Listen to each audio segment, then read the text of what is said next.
Sejarah kelompok 3 Kerajaan Goa Talo.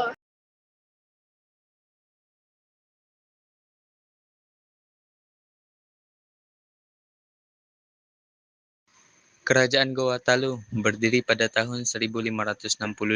Awalnya hanya ada satu kerajaan yaitu Goa. Tapi karena perebutan kekuasaan, maka terbelah jadi dua yaitu Kerajaan Goa dan Talu. Para rajanya kemudian memutuskan bersatu kembali dan berdirilah Kerajaan Goa Talu. Pendiri Kerajaan Goa Talu adalah Raja Daeng Matanrei Karaeng Tumaparisi Kalona.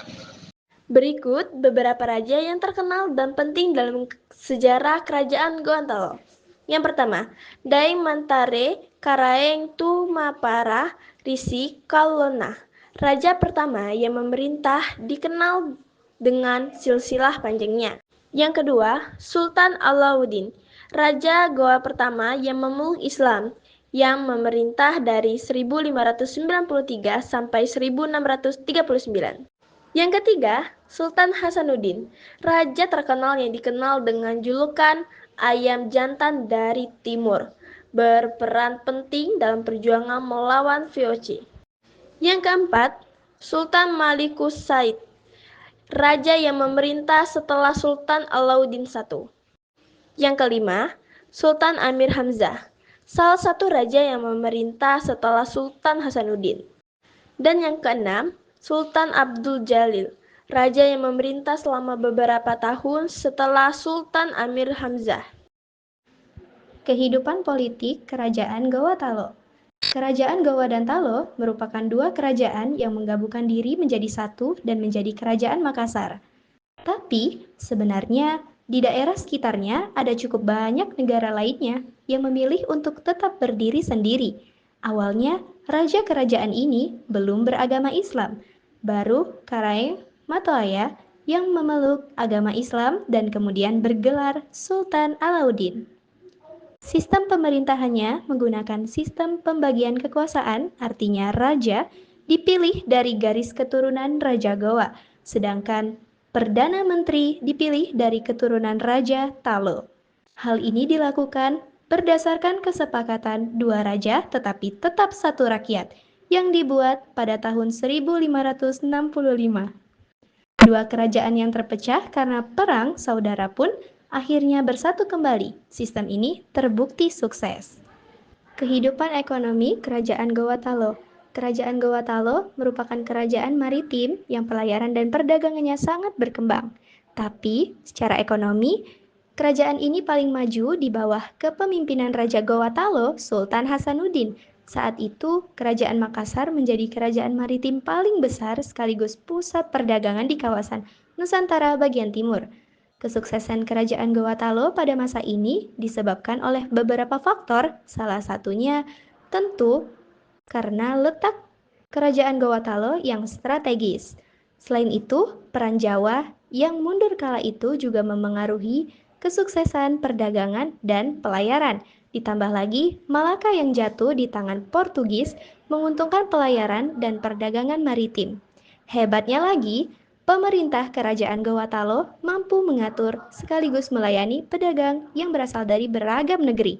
Saat itu, aktivitas perdagangan berjalan dengan tertib dan adil. Mereka itu tidak terjadi pertikaian dan masyarakatnya relatif makmur dan sejahtera. Kehidupan sosial Kerajaan Goa Talo. Agama Islam menjadi poros utama Kerajaan Goa Talo, karena itu kehidupan sehari-harinya menggunakan ajaran Islam. Tak hanya itu, ajaran Sufi juga berkembang di Goa karena Syekh Yusuf Al-Makassari yang saat itu berkunjung ke Goa. Selain itu, bangsa Bugis juga dikenal sebagai pelaut yang handal. Tentu saja tradisi budaya ini berpengaruh pada kehidupan sosial masyarakat Kerajaan Goa Talo. Para raja Goa menerapkan prinsip mare liberum yang artinya laut bebas. Jadi, para pelayan dan pelaut akan membangun jaringan pelayaran dan perdagangan ke pulau-pulau lainnya. Meski sering terhubung dengan orang dari pulau lain, masyarakat Kerajaan Goa Talo tetap memegang kuat norma adat mereka. Bahkan adatnya terbilang lebih ketat. Warisan budayanya ada yang masih diterapkan sampai sekarang. Contohnya adalah struktur sosial yang membedakan bangsawan atau karaeng dan rakyat kebanyakan Maradeka dan hamba sahaya Ata. Peninggalan Kerajaan Goa Talo. Ada cukup banyak peninggalan Kerajaan Goa Talo yang masih ada hingga saat ini. Di antaranya adalah 1. Benteng Somba Opu. Benteng Somba Opu pada masanya merupakan pusat perdagangan rempah-rempah yang ramai dikunjungi oleh pedagang asing. Ada yang dari Asia maupun Eropa. Benteng ini mulai didirikan pada tahun 1525 pada masa pemerintahan Daeng Matantri Karaeng Tumparisi Kalana. Memang, pembangunannya tidak selesai dan dilanjutkan oleh Raja Karaeng Tunijalo dan Sultan Alauddin. Yang kedua, ada Benteng Rotterdam. Bisa dibilang sebagai peninggalan sekaligus sumber sejarah kerajaan Goa Talo yang paling populer, karena masih sering dikunjungi oleh wisatawan hingga kini. Benteng ini awalnya bernama Benteng Jumpandang dan dibangun tahun 1545 pada masa kepemimpinan Raja I Manrigau Daeng Bonto Karaeng Lakiung. Yang ketiga, ada Bala Lampoa. Bala Lampoa adalah istana kediaman Raja Goa, tapi sekaligus digunakan sebagai pusat pemerintahan kerajaan Goa. Bala Lampoa artinya adalah rumah besar, termasuk peninggalan yang baru karena baru dibangun pada tahun 1935 sampai dengan 1936 di masa pemerintahan Daeng Matutu Karaeng Bonontompo Sultan Muhammad Tahir Muhibbuddin. Ini adalah istana terakhir kerajaan Goa yang saat ini menjadi museum. Kompleks makam Raja Goa dan Talo. Pertama kali dibangun pada abad ke-17. Kompleks makam Raja Goa dan Talo saat ini sudah masuk sebagai cagar budaya nasional. Berlokasi di Jalan Sultan Abdullah Raya, Kecamatan Talo, hingga kini masih sering dikunjungi wisatawan untuk ziarah. Selanjutnya, ada Masjid Tua Katangka.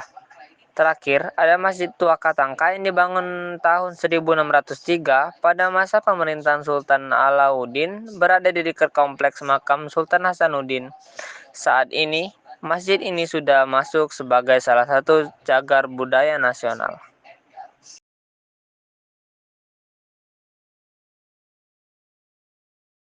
Thanks for watching. Bye-bye.